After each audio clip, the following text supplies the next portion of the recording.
عبد الله بن عمر بن الخطاب رضي الله عنهما قال: سمعت رسول الله صلى الله عليه وسلم يقول: بني الإسلام على خمس: شهادة أن لا إله إلا الله وأن محمدا رسول الله، وإقام الصلاة وإيتاء الزكاة وحج البيت وصوم رمضان. رواه البخاري ومسلم. Okay. Can anyone read the translation for us? Yeah, me can. Yeah, can you just hand him the mic?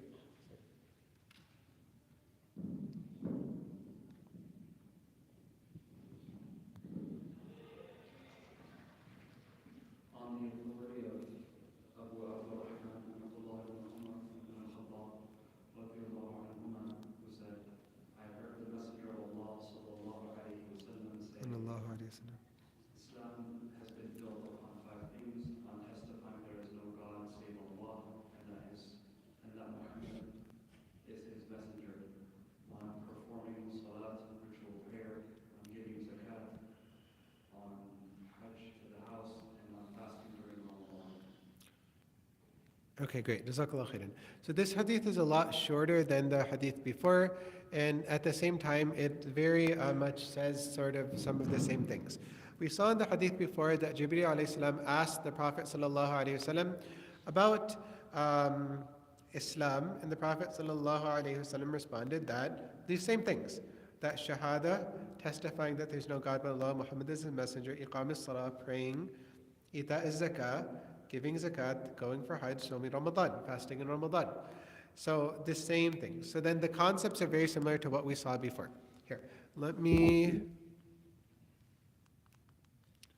So as you see, the first thing that's mentioned in the hadith is Islam is built on these five things. Okay?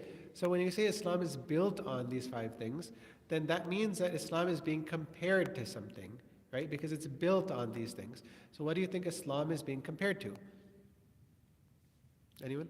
A building, exactly. It's being compared to a building. It's being compared to a house, something like that. So whenever you compare one thing and another thing, there has to be some sort of common feature in both of those things, right? So what's the common feature in both those things? Why are we comparing Islam to a building? Exactly. So these things are the foundation. So that means that, and what does the foundation do? The foundation, if there's a building with weak foundation, then do you want to live there? You don't want to live there, why not? Yeah, I mean, it's dangerous. The building can collapse. May Allah Ta'ala protect us. So then, so the foundation is what keeps the rest of the building intact.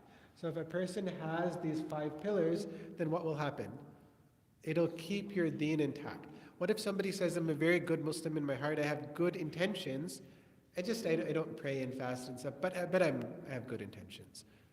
The foundation is weak, right? So Islam has to be based on these things. Do we understand that? Very good. So we have to understand all of these hadith in light of one another. So the first hadith is good, it's about intentions, but then we have to have this one as well. Okay? So great. How is Islam like a building? How is it like a home? Well, what does a home do? Home keeps a person comfortable. وَاللَّهُ جَعَلَ لَكُم مِّن بُيُوتِكُمْ سَكَنًا. Allah has made in Surah An-Nahl, Allah Ta'ala has made your homes a place of rest or a place of tranquility, a place of peace. So if we have these things, then we will gain peace, right? Another thing. Oopsies. A person is happy and comfortable. So once a person does this, then they'll gain inner peace. They'll be comfortable. And number three, each home has some rules. Okay. Each home has some rules.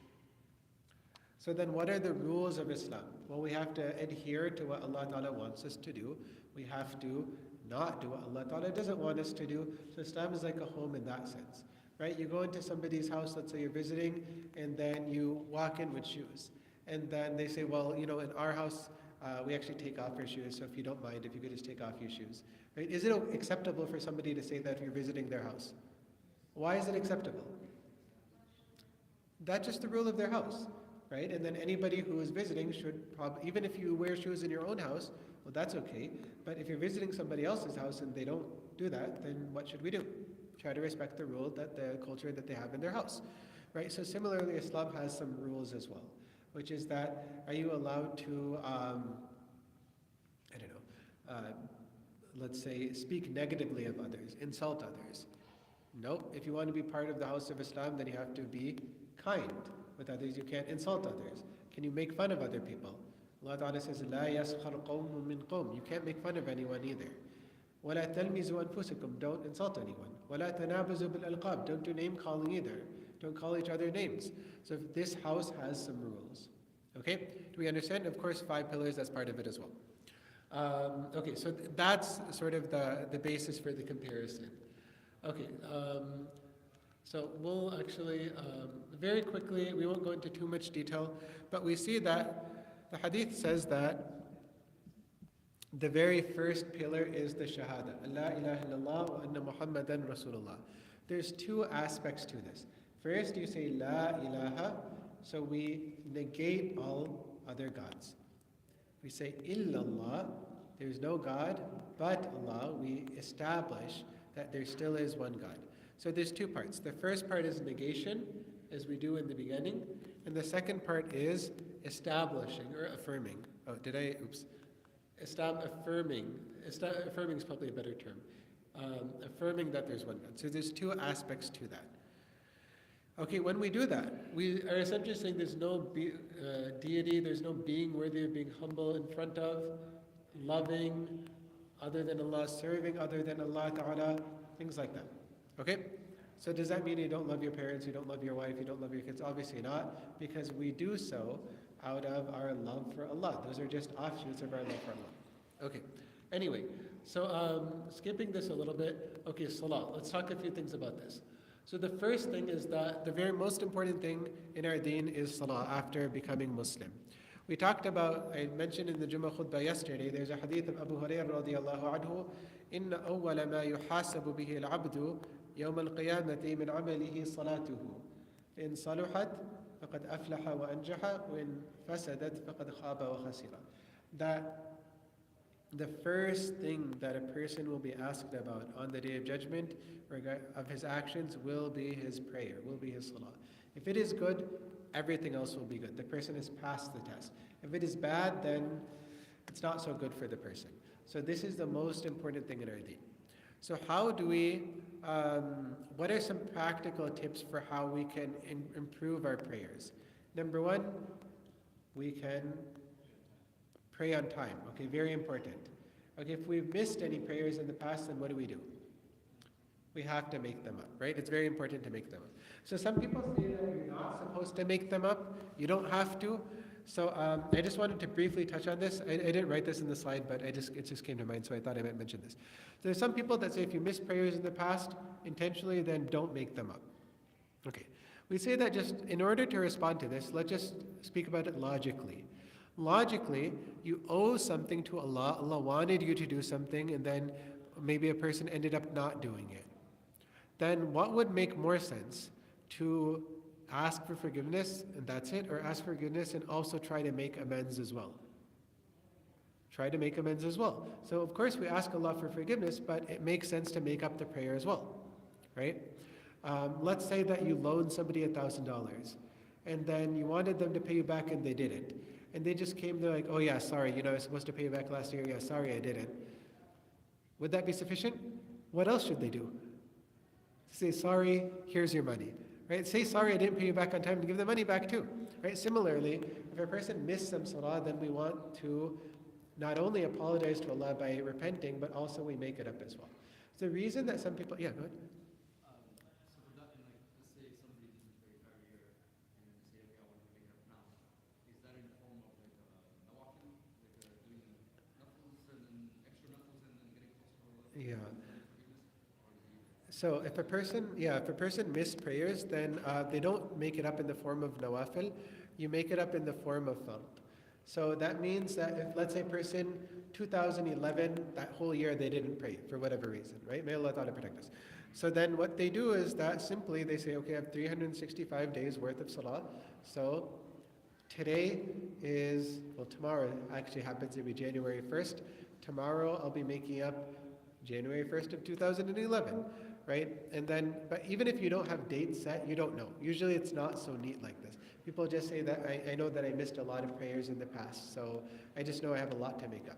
So I've sat down with people probably some dozens of times, and then people say that I don't know how to make up my prayers or how to count them, so I need some help. So what I do is nothing spectacular. I mean, anybody can do 365 times 5, but it just, sometimes a person just needs like maybe some moral support. So they say, okay, fine. Well, tell me when you started praying. And they say, I started praying, I don't know, 4 years ago. Before that, I wasn't. So then I say, okay, well, tell me when you think that prayers became necessary for you. They say, maybe when I was 13. So from 13 to 17, I wasn't praying. I say, okay, well, and so that's 4 years, for example. Okay, and I'm just sort of summarizing. Well, did you pray at any time during that time? They say, well, yeah, I would pray Fajr like a couple of times, but I don't know how often. I say, well, let's pick a number. Do you think you're praying Fajr half the time? They say, no, not that often. Say maybe about a third of the time, that means about 10 days a month. It's probably not that often either. How about 5 days a month? Yeah, probably I could say maybe 5 days a month I was praying Fajr, 5 days out of 30 days, 1/6 of the time. So, okay, so then 5, so that means that you're missing 25 Fajrs a month. So then you can easily just do that times 12, right? And then Dhuhr, same thing. How often do you think you're praying? Well, not so much because I was in school. What about Jummah? And you're like, oh yeah, I had Jummah in school, so I would pray Jummah. So that means at least one Dhuhr a week you're praying, right? And on the weekends, sometimes my parents would tell me to pray, so I would pray on the weekends. So great. What about in summer break? Well, yeah, I wasn't at home, I wasn't at school, and then my parents would tell me to pray, so sometimes I would pray. So in summer break, maybe like half the time. So you just sort of count it like that. Right? So it's not anything spectacular, but then sometimes it just takes sort of sitting down and figuring it out. Then we get these tallies, and then after that, and let's say a person was saying that during Ramadan I would probably pray all the salahs. So great. So then you can just subtract one whole month, right? Whatever it is. And then with that, then a practical way of going about it is that you get your total, and then you say that, well, okay, so I have, let's say, 2,000 fajrs I need to do, 3,000 dhuhrs, 2,000 asrs, like that. So then now I can go on I can say for each fajr I pray, I'm going to do one fajr. For each dhuhr I pray, I'm going to do one dhuhr. Do it like that. That's an easy way to go about it. Another way to go about it is that a person will designate, let's say, 20 minutes at the end of the day, and they just try to go through a whole day's worth of prayers at that time, right? I'm saying old past prayers, and they say, okay, I finished 1 day's worth of prayers, tomorrow I'll do another day's worth of prayers. So you can do that too, yeah.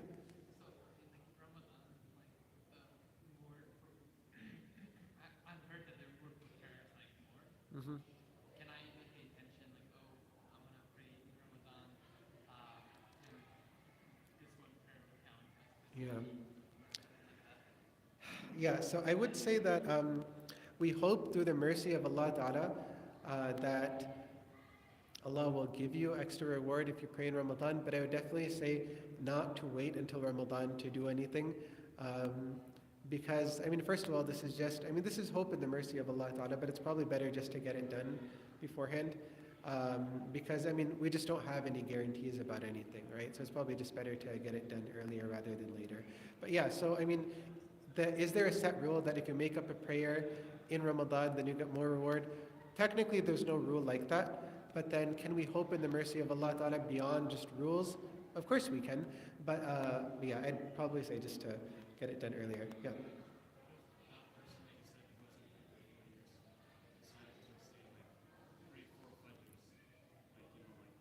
Yeah.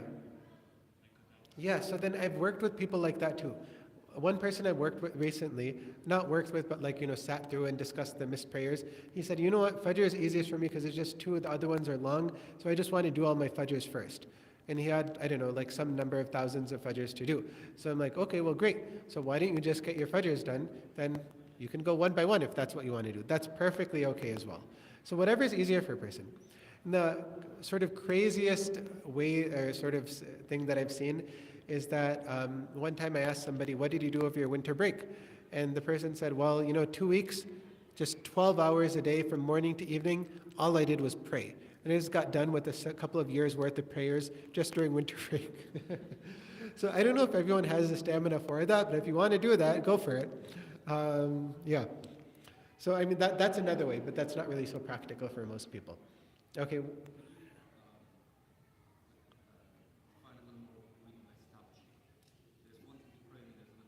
Yeah. So, yeah, we'll talk about that in just a moment. Jazakallah khairan for bringing that up.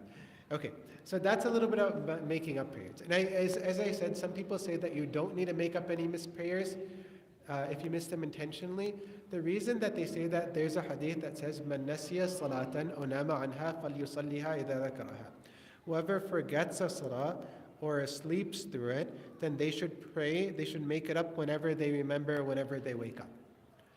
So they say this hadith only mentions if you sleep through it, if you forget. It doesn't say anything about missing it intentionally.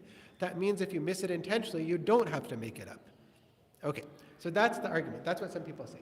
But we can probably understand that. Do you think that's a very strong argument?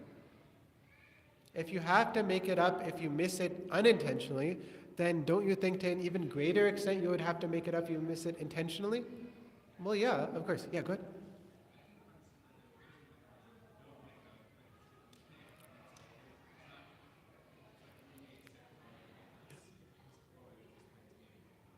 Say it one more time. You said it wouldn't be accepted. Oh, yeah. Yeah. Yeah, okay, appreciate that you mentioned that. So then is it that you cannot make it up because it won't be accepted? And that's exactly what actually I wanted to address, that we should make it up and it, inshallah, will be accepted. It's not that you only have that window to pray of whatever that current day's time is, and if you miss it intentionally, then it's no longer valid. It is valid, right? And then, well, yeah, okay, so, I mean, obviously we're not supposed to do this. We're supposed to pray Fajr in Fajr time, but if a person happens to miss it, then they should make it up whenever they remember, or whenever they're able to. Yeah, yeah, good. I find it very interesting, like, this fight is very interesting because the Sahabas and the Prophet so this is not a problem that they had to deal with. Yeah, So I find it very interesting, like, that this is like a thing we have to deal with and like we're facing the problem that we're facing. yeah. So I guess is there any hadith or any like anything back up? Yeah, very good. Yeah. Okay, so then I'll address that. So I'll speak about that in just a moment right now. So then some people say that you cannot make it up after the time because the hadith only says two scenarios. You sleep through it or you forget it, then you can make it up. Otherwise, hadith doesn't mention anything about missing it intentionally, so that means that you don't have an option of doing so. So a few things here. One point, number one, we'll say that, well, if you can make it up if you missed it unintentionally, then of course to an even greater extent you should make it up if you miss it intentionally, just by basic logic. Number two, number two, we'll say, what about fasting? There's no one that says if a person intentionally misses a fast, then they shouldn't make it up. Just like you would make up a fast whether you forgetfully miss it, I don't know how that would happen, or intentionally miss it, then just like that, then you should make up a salah. So two reasons so far.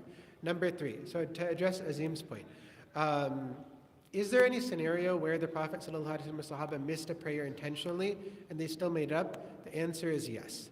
Okay, so a couple of examples. One example is in the Battle of Ahzab. So it was when the Muslims were being besieged by the non-Muslims, and then there was a constant barrage of arrows. So one day at night, Sayyidina Umar radiallahu anhu told the Prophet ﷺ, man, we are under constant fire from arrows. I wasn't even able to move from my place. I didn't pray any prayer. Dhuhr, Asr, Maghrib, now it's Isha time, and I didn't even pray any of those. The Prophet ﷺ said the same thing happened to me. This hadith is in Tirmidhi. I couldn't even move from my spot due to the barrage of arrows, and I wasn't able to pray Dhuhr, Asr, Maghrib, and then they ended up praying all of them at the time of Isha, so the nighttime. So at nighttime they prayed 4 prayers together. Night, that's when things come down. I guess the other army got tired too, so they had to go to sleep, so then they had a chance to pray. So then they prayed. So now, did the Prophet ﷺ and Sahaba miss those prayers did they sleep through it? No. Did they forget about it? No, they wanted to, but were they able to? No, because their life was basically being threatened at that point. Right? Their life was in danger, so they weren't able to. So in other words, did they unintentionally miss it or intentionally? If it's one of the two, they knew that they were missing it, but they weren't able to pray, so they intentionally missed it. did they still pray it? So then that's one scenario, right? So Azim was asking, is there any example of the Sahaba, I guess, is there anything from Hadith to back up somebody not sleeping through something, not forgetting something and still making it up? The answer is yes. Another example. Right after the Battle of Ahzab, the Sahaba were going to another tribe called Banu Qurayza. They had to basically carry on the battle over there. So the Prophet ﷺ said that no one should perform the Asr prayer until they get to Banu Qurayza. Okay? So then they all went to Banu Qurayza, they went to that tribe. Now on the way there, Asr prayer came. So then some of the Sahaba said that we can't pray until we get there, because what was the instruction? Nobody should pray Asr until they get to Banu Qurayza. Other Sahaba said no. I mean, what the Prophet ﷺ meant is that just go there right away, get there really fast. He didn't mean that you miss Asr and that you don't pray it actually until you get there, even though the time has elapsed. It just meant to get there fast. But now that it's the time of Asr and we're on our way there, we should pray on the way. So some people prayed on the way, some people prayed only when they got there. And now when the Prophet ﷺ heard about it afterwards, what did he say? He said that they're both correct, right? So he didn't say to the group that missed the prayer intentionally that your prayer wasn't valid. They prayed it and that was still valid, right? So then there's quite a few examples like this, a few more, but then we see that there are scenarios like that. Okay, so in other words, if you miss it, then just make it up, inshallah. Okay, so moving on. What does establishing mean? So establishing literally means to make something stand. So if I were to, let's say, set up that mic stand, then iqama, so the word iqama, yaqumu in Arabic means to stand. Iqamatu salah means to make something stand. So if I've set up that mic stand, then I've made it stand, right? So now how do we make our salah stand? What does that even mean? Perfect it. What else? Pray? Say it again? To make it straight. So how do we make it straight? By anyone? Well, we remove any crookedness that's within it. Right? If it sort of has any kinks, okay, any, let's say, irregularities, then what do? We try to straighten it out. So let's say if we're doing something wrong in our prayer, we never knew that we were supposed to do this. We never knew that we were supposed to say this. We never knew that what we're doing actually invalidates our prayer. Then we straighten it out. Yeah, good.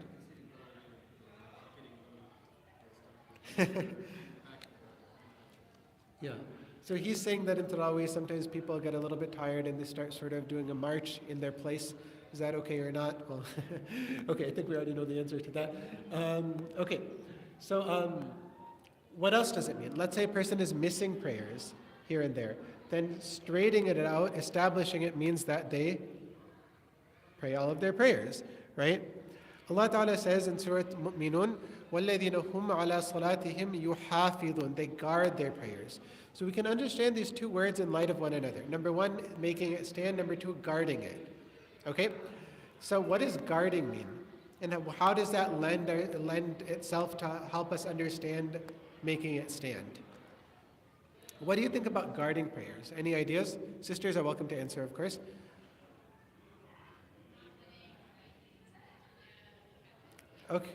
Okay, sure. Not letting things in the dunya affect it.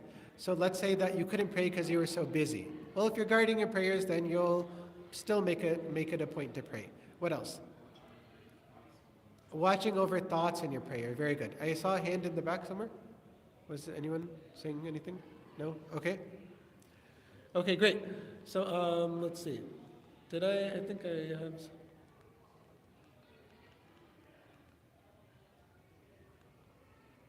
Here we go.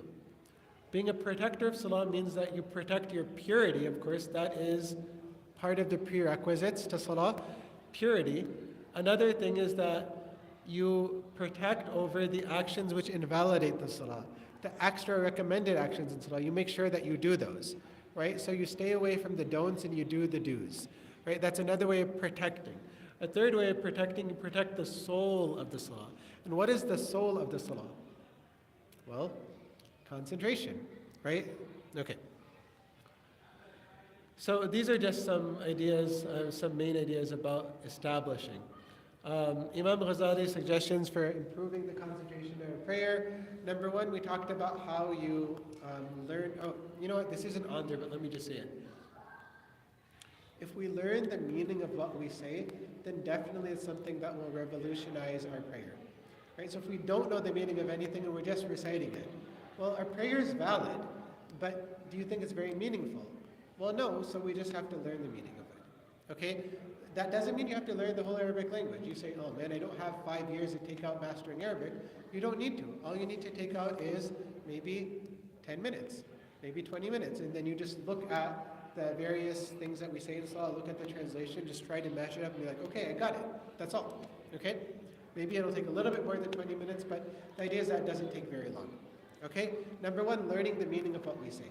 Number two, learning the fiqh of Salah. And number three, I mentioned this in the Jummah khutbah yesterday, looking forward to the next prayer. Right? Talked about how if a person is on a roller coaster, then they don't forget every turn and rise and fall of the roller coaster. Why? Because they're standing in line for an hour waiting for it. So obviously they're going to be cognizant of what's going on during the thing. So if we can't wait till Dhuhr Salam, we're just anticipating it, and we can't wait until 2 o'clock, then of course when it comes, then it'll be easy for us to concentrate. Okay. Okay, so these are just a few things. Okay, let's briefly talk about zakat and then we'll try to get through this. Zakat. Okay, so zakat, there's a lot to be said. Inshallah, maybe the masjid can have a seminar on zakat where we discuss all the details. This can be like a 3-hour discussion on its own. So I won't be able to discuss all the details of it, but the main thing is that 2.5% of your wealth you take out, and then you have to have that for a year. Okay, so that means that you have a zakat anniversary. So let's say you start your year on Ramadan 1st. We should go by lunar months instead of solar months. I'm sorry, lunar years instead of solar years. Why is that? Islamic calendar, but there's another reason. Good, every 30 years, we'll basically miss a year if we go by solar years, right? So then we go by lunar years. So Ramadan 1st, for example, it doesn't have to be in Ramadan, it can be in any month, but let's just say for the sake of ease, Ramadan 1st, that's when you give your zakat. So any money that you've had for a year, Ramadan 1st of the previous year up till now, as long as you've had more than the nisab amount is, so there's a different nisab for gold and silver. For silver, it's about $400. For gold, it's about close to $5,000. So the Prophet ﷺ set both of these criterion, saying that the nisab for silver is this 200 dirhams, nisab for gold is this 20 dinars. But nowadays, the monetary values of both are vastly different. 400 versus $5,000. Big difference. So you can basically take any amount, both of them are acceptable. So if you want to set the silver nisab for yourself and say, I want to go by this. I have $400, I have more than that, I have $600, I should give zakat on it, then go ahead and give zakat. If you say that I only want to go by the gold nisab, that's also okay too. Okay? And both have their advantages. If somebody goes by the benchmark for silver, which is about $400, the value of silver fluctuates, but so that's why I'm saying about, sometimes it's a little bit less, sometimes a little bit more. Then one advantage of that is how much zakat money will be in circulation, less or more. What do you guys think? If we take the benchmark for silver, which is about $400. Okay, let's assume that you're starting from, okay, on the floor over here, this is 0.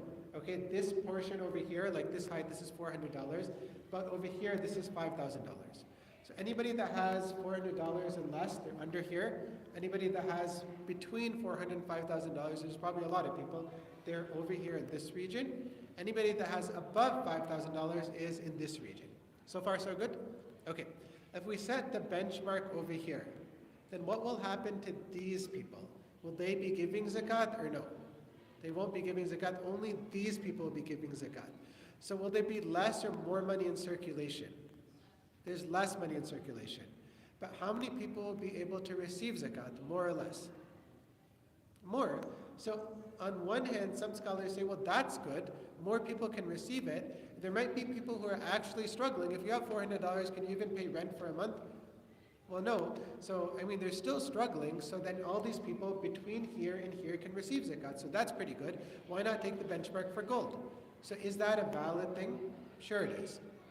Some people say, well, if you take the benchmark for silver, you put it out over here, which is about $400. How much money will be in circulation? A lot more, because all these people from here to here, will they be giving zakat or no? They will have to give zakat. So now these low people, people from 400 downwards, right, the bottom tier, will they be receiving more or receiving less? They'll be receiving more. So due to that, some people say you should take the benchmark for silver. They're both acceptable. So whether you want to take gold, whether you want to take silver, it's fine. Both are okay. Okay, so those are the two different benchmarks that exist. They're both stipulated from Hadith. It's just that the monetary values today, they're vastly different. Okay, so anyway, so if you've had that money for a year, then you give zakat on it. Another thing to keep in mind is that,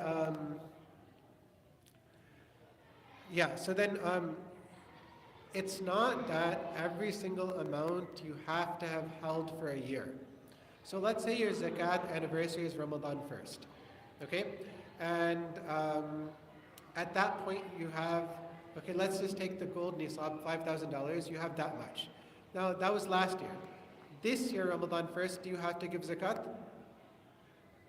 You do, because you have at least that amount, and now 1 year has passed, so you have to give zakat. So far, so good? Okay. Let's say that you got a check 2 weeks before. Okay, in the middle of Sha'ban, you got a check for $2,000. Now, have you had that money for a whole year? You haven't. How long have you had that money by Ramadan 1st? Just 2 weeks. So are you going to be giving zakat on $5,000 or on $7,000? Okay, raise your hand if you say 5,000. Raise your hand if you say 7,000. Raise your hand if you don't say anything. Okay? Okay. So the answer is that you'll be giving zakat on 7,000, not on 5,000. Okay, that means that 2.5% of that. So it's not the entire 7,000 that you give away. Why is that? Because keep in mind that this is actually from Hadith, but the reason is that how often do people get paychecks? Usually about every 2 weeks or so. So if we try to wait 1 year on every amount that you get, then how often would you be giving zakat? Well, you've been giving zakat every 2 weeks. So wouldn't that be confusing? Isn't it a lot easier just to give zakat one time in the year and then that's it? It is, right? So then even if the money, you haven't held that specific amount for a whole year, but it's added to an amount that you've already had for a year, then by the time your zakat anniversary comes, which is Ramadan 1st in our example, then you give zakat in the entire amount that you have. Does everyone understand that? Okay, yes. So what if you have debt? You wait to pay zakat later until you debt, or do you still pay zakat and then keep working on your debt? Okay, good. So debt. So what about that? So with debt, you basically, traditionally speaking, the way that society has functioned is that people didn't like to have debt. And if they had debt, then they would try to pay it off. Okay? Nowadays, we live in a society that's entirely based on debt. So a person will enter into a 30-year loan for their house. So how old is a person when they buy a house? Maybe in their 30s or so. So essentially, until their retirement age, they're agreeing to be in debt. Right? A 30-year mortgage, that's what it means, right? And I'm not going into the discussion of interest or not. Let's say it's a Sharia-compliant loan, okay? So, okay. So now we live in a society that's heavily debt-centered. Does everyone agree with that? Okay. So now if everybody decides that I'm going to subtract all of my debts. So my house is $400,000, $500,000. I'm going to subtract all of that debt. I only have $10,000 in the bank, $20,000 in the bank. So not only do I not have to pay zakat, but I'll be able to receive zakat as well because my total net assets are negative $490,000. Okay? So people, that if we take long-term debts, and keep in mind our societies function very differently from how they did before, then what would we be doing? Essentially, people who are living comfortable lives, they have food, they have a nice car, nice house, everything like that. They're living comfortably. But all of these people not only are not paying zakat, but what else? They're receiving zakat. So that would be nice. You're living a nice, comfortable life, and on top of that, people give you zakat, so you have extra money to pay as well, extra money to use as well. So do you think the Sharia really wants that? No. So that's not the point. So then now, that's why scholars have said that, well, instead of taking long-term debts, instead let's subtract, what do you think? Short-term debts. Okay, but now keep in mind, this is a recent phenomenon. Historically, things didn't exist like this. So now there's difference of opinion in what the short term really means. Some people say 1 year is a short term. Some people say 6 months, that seems pretty good. Because if you owe, let's say, I don't know, your mortgage or Sharia compliant obviously is, let's say $4,000 a month. In 1 year, that's $48,000. That might even be more than your assets in the bank, right? So then you'll still not be paying any zakat. So some people say instead of 1 year, take 6 months. Other people say, well, no, let's just go with 1 month because it's really the short term. So over here, that's a bit of a gray area. Depending on who you talk to, they might have a different opinion on it. But the idea is that just do whatever you feel is most safe for you and what you're most comfortable with. Okay, be it you define the short term to be 1 year, 6 months, 1 month, all of those are valid time periods. Okay, yeah, go for one.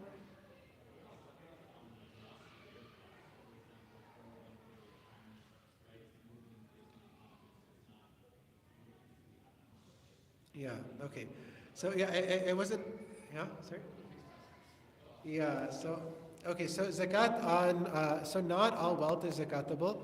So what's zakatable is, number one, your cash that you have. If a person has livestock, then that's also zakatable as well, meaning they have to pay zakat on that. Gold and silver is zakatable. Business inventory is also zakatable as well. So if a person has a lot of business inventory, they have a store, then all of that is, although it's not liquid, but it's considered to be zakatable wealth as well. That's number four. And what else am I missing? Investments, right? So stocks, even an investment account like a 401k, that's also zakatable as well. Okay? A retirement fund is probably not zakatable, but a 401k definitely is. Okay, so now what does that mean? So it's not a fixed value because basically it's tied to stocks, so then it goes up and down. So what do? Well, over here there's a lot of difference of opinion. So I'm not going to issue any statement on this, I'm just going to give you an idea of what it is. A lot of people don't know that you have to pay zakat on this. So so I was speaking to a relative recently, and she said that, oh, what, I have to pay zakat on my 401k? That means for the past 20 years I wasn't paying zakat on it. And I was like, well, yeah. So she's like, so I have to pay zakat for all those years? The answer is yes. So now what do? So some scholars will say that you subtract any potential withdrawal penalties. So that is one opinion. Other scholars will say that you don't subtract any withdrawal penalties. So if you were to withdraw the funds today, if you're if you're not yet at retirement age, you wouldn't be able to get the full amount. You would pay a lot of money in penalties. So other scholars say that's only that's not an actual incurred penalty. It's only a potential penalty. But you only subtract incurred penalties. So since you never actually incurred that because you're not really withdrawing it right now, so you wouldn't subtract that. So to give you an example, let's say you have $100,000 in your 401k. And then if you were to withdraw it today, you would only get $60,000. So do you pay zakat on the $60,000 or on the $100,000? Well, since that's not an actual incurred cost, it's only a potential cost, you would still pay zakat on the $100,000. Okay. And then that's the one opinion is that you subtract penalties. Another opinion is that you just pay it on the whole amount. Another opinion is that you don't actually pay it on the whole amount, but you pay it on just a portion of it that is, so some scholars, like this is the opinion of Mufti Faraz bin Adam. I was not planning on going into this level of detail, but whatever, since you asked about it. One scholar, there's quite a few scholars that say that this is most prominently held by Mufti Faraz bin Adam of Darul Fiqh. He said you pay it on 25% of the whole. Okay, so that means that you have $100,000 in your 401k, you take 25% of that, which is obviously $25,000, you pay 2.5% on that. Okay, why is that? The basic idea is because since it's invested in stocks, not all of that is zakatable assets. Some of it is, it's basically a share of a company. Some of a company might be a zakatable asset, like the wealth that they have, but not everything that they have is necessarily a zakatable asset. So that's sort of the easiest opinion because then you wouldn't be paying it on the whole thing. Now, practically speaking, you're probably going to have a lot more money in the 401k than you actually have in your regular checking account. So then what? What if the amount of zakat that you have to pay exceeds the amount that you have, or it's maybe equivalent to the amount that you have? Are you supposed to empty out your bank account, or what do you do? So there's a couple of things. If you have enough money to pay it, then go ahead and pay it. But what if you don't? Or what if you can't because you have to use that money for other expenses? Then at least note down on a yearly basis, this year, 2022, I had to pay $3,000 for zakat on my 401k, and there's a regular zakat that I pay on my checking account. Then, I don't know, the next year, 2023, I had to pay, I don't know, $3,500 in my 401k. So you note this down. Then finally, when you withdraw it, then now do you have the money to pay all that? Well, you do, because you just withdrew like $200,000 or whatever it is. So then you have this amount that you've been keeping track of, tallying over the years, and then whatever it is, $30,000, $40,000, whatever it is, I'm making up the numbers, but then you would have the money and then you pay it then. The best thing is obviously to pay it as you go, but if practically you can't do that, then that's okay, then you pay it once you get the money. But it's still necessary, it's still wajib for us, so we still at least have to note it down. And if we're able to manage to pay it beforehand, then of course you do. Okay, so that's zakat. I didn't want to go into that level of detail, but that's okay. So we know that there's fard zakat, and then there's also there's voluntary charity that we give as well. That's called sadaqah.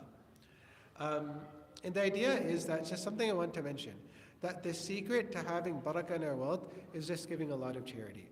The more charity that we give, the more barakah that we'll get in our wealth, the more blessing that we get in our wealth. And then the crazy example that I've ever seen from this is that there's a group of people in Chicago. They're a group of people from Uzbekistan. They all came from Uzbekistan a couple of years ago. Most of them are still like maybe not even so conversant in English because they've just been here for a few years. And then whenever there's a fundraiser, be it for a fundraiser for the masjid that I teach at, Masjid Dar es-Salam, or any other fundraiser around Chicago, there's a lot of masajid, a lot of fundraisers that go on. You'll see this group of people at almost every fundraiser. And then whatever the amount is, they raise their hand. So then again and again, and then it's amazing. Like one fundraiser I saw them at, it was at the school where I teach, Dar es-Salam. Somebody said, who wants to sponsor a student for the tuition for a year? It's about $8,000. Then they raised their hands. He said, who wants to sponsor another student? They raised their hands again. He said, who wants to sponsor another student? They raised their hands again. And I was looking at them like in wonder, like, whoa, what are these people doing? And they kept on raising their hands every time they would ask, the same people again and again, this group of brothers from Uzbekistan. And then at the end they said, okay, just tell us how much money you want, we'll just give you that. And then someone was like, yeah, I saw them at the fundraiser for another masjid, the Naperville masjid, a month ago. They did the exact same thing. Just amongst their table, they said, okay, you guys need $200,000 for the completion of the construction. Okay, we'll give it. Don't worry about fundraising anymore. So everywhere they go, they do this. So then somebody had asked them that, how are you guys able to do this? They just never put their hands down. And they said, well, what happened was that we all came from Uzbekistan a few years ago, and most of us know that usually when a person comes from another country, a lot of times they're just starting out. It takes some time to get established. So he said that we didn't know what to do, we didn't really have any money, we weren't established at all. Then one of us decided that, we can get a job as driving a truck. So then one of us got a job as a truck driver. We got our CDL, commercial driver's license. And then he told his friends that, if you're looking for a job, this is a job that you can do. It's not so hard to get a license. And then you can drive a truck, and then you'll be able to get a little bit of income that way. So all of them became truck drivers. And then as we know, it's not, it's a tough job. You're on the road all the time. Your sleeping schedule is thrown off. You're not at home for a lot of the time. You're sleeping on the road. You don't have regular meals either. It's a tough thing, right? It's not easy. So, and then it's not necessarily the most glamorous or well-paying job either. It's something, but I don't think a truck driver gets paid as much as like a physician or something. So they were doing what they could. But then they still had the same quality of generosity. Whatever they had, they would just give it. So then what happened was that they're like, yeah, we would do that. And then we know that Allah says, وَمَا أَنفَقْتُم مِّن شَيْءٍ فَهُوَ يُخْلِفُهُ. Whatever you give for the sake of Allah, Allah will give you back. Allah will replace it for you. So we knew that, so we always just, whenever there was any fundraiser or anything, we would just give our money away in charity. So one of them said that, well, I don't know, the money just kept on like sort of like, I don't know, it just seemed like we were just very comfortable, whatever we had in our bank account. So one of them got to the level that he said that instead of driving someone else's truck, he saved enough to buy his own truck.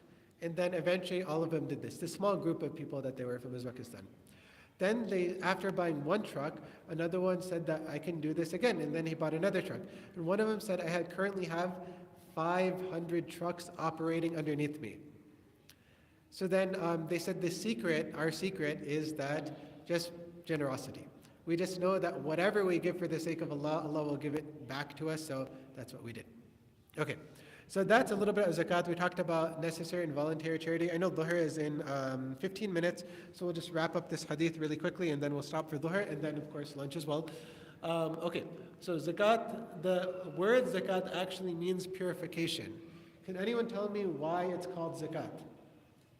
Just take a wild guess. What do you do when you give zakat? Yeah. I feel like it's, I'm just taking a guess here, but I feel like it's, you do good deeds, so bad deeds be erased. Okay, that's true. You're erasing bad deeds. Something else a little bit more direct? Yes. Purification of greed? Sure. So that's part of it, but something very, very simple. Say it again. You're giving up something, right? You're giving up something. You're showing your love for Allah because you're giving up something that you naturally have some connection to.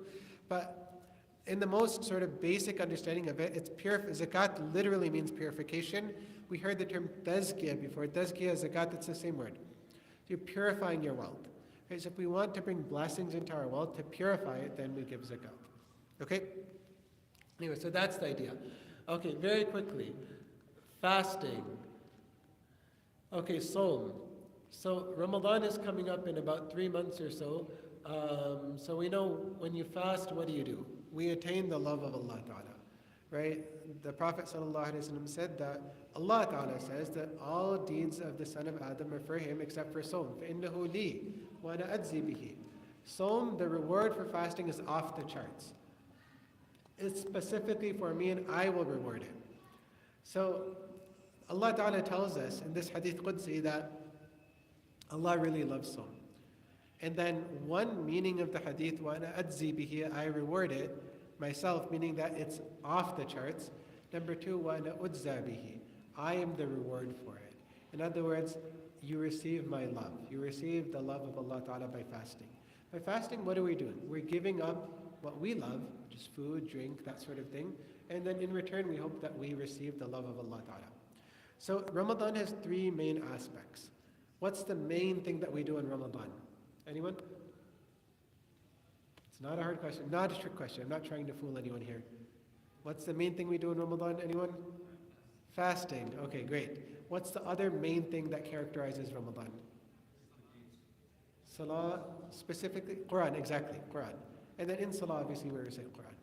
Right? So these work in tandem with one another. So now, our body is composed of 2 spheres. Okay, within our body we have a soul, right, the ruh. We also have a nafs, the lower self, right? And these 2 things exist within one realm, our body. Imagine that if you have the backseat of your car and you have 2 big balloons in there. If you want to inflate one of them a little bit more, what do you have to do with the other balloon? You have to let some of the air out, exactly. Can you inflate simultaneously both of them in your back seat to can you make both of them super big? You can't do that because the space, they're confined. So in order to make one big, what do you have to do? You have to let some of the air out of the other one. So in Ramadan, what are we trying to do? We're trying to elevate our souls. But in doing so, in order to make space for our souls to grow, then what do we have to do simultaneously? We have to deflate our nafs. So what is the agent through which we deflate our nafs? Anyone? Take a wild guess. Not a trick question, yes. Okay, fasting, right? Because what do we do when we're fasting? Exactly that. We're suppressing our nafs, aren't we? So whatever our nafs wants, we're not giving it to it. So food and drink, of course. What else? Sins, you're not supposed to sin while you're fasting as well. Idle things. So whatever our nafs wants, we are depriving it of. So what do you think happens? If there's somebody who doesn't get any food for a whole month, then how do you think his state will be? Well, he'll be very deteriorated. Right? So similarly, what do you think the nafs happens at the end of Ramadan? It's on a stretcher, right? It's barely able to get up because it's deflated. But now, is that enough? You've made a lot of room inside your body, but then you've made that room for a particular reason. And what is that reason? You have to inflate your ruh. And in order to inflate our ruh, our soul, then what do we have to do? We have to feed it. How do you feed it? Spiritual nutrition, which is, wild guess anyone? Quran, exactly. Did anyone say that? Okay, great. So you feed it by giving it Quran. So that's spiritual food. That's food for the soul. Then you make your ruh big. So then that's good. So then those two things work in conjunction with one another. But then there's something left, because you put yourself in position to establish a connection with Allah, but there's still one more thing about Ramadan that's still missing, that we haven't discussed yet. Allah mentions three things when He talks about Ramadan in the Quran. First one, كُتِبَ عَلَيْكُمُ الصِّيَامُ كَمَا كُتِبَ عَلَى الَّذِينَ مِنْ قَبْلِكُمْ لَعَلَّكُمْ تَتَّقُونَ. Fasting has been prescribed on you. شَهْرُ رَمَضَانَ الَّذِي أُنزِلَ فِيهِ الْقُرْآنُ. Ramadan is a month in which the Quran was revealed. The third thing that Allah talks about in regards to Ramadan is, anyone? وَإِذَا سَأَلَكَ عِبَادِي عَنِّي فَإِنِّي قَرِيبٌ. That when my slave asks of me, indeed I am near. The third aspect of Ramadan is dua. And what does dua do? As we discussed yesterday, it allows you to establish that close connection with Allah, that personal connection with Allah. Elevating your soul, just one second, elevating your soul, just 1 second. Elevating your soul is putting yourself in position to establish your connection with Allah Ta'ala, and that gives you the ability to establish that connection with Allah. So with that, we'll stop. Jazakumullah khairan, and then we'll pick up after lunch. Jazakumullah khairan.